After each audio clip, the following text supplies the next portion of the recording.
In this video, I will show you how to check how much free space you have on your hard drive using the terminal in Ubuntu. Let's begin. First, open your terminal. You can do that by pressing Ctrl, Alt, and T on your keyboard. Or you can search for terminal from the Applications menu. Now, to see your disk space, type this command, df-h, then press Enter.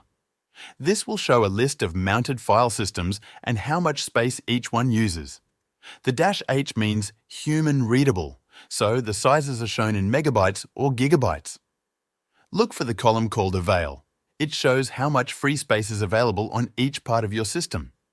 If you want to check the free space in a specific folder, you can do that too. For example, type df-h/home. Then press Enter. This will show the free space in the Home folder. That's it. Now you know how to find out how much free space you have on your hard drive using the terminal in Ubuntu. Thank you for watching this tutorial.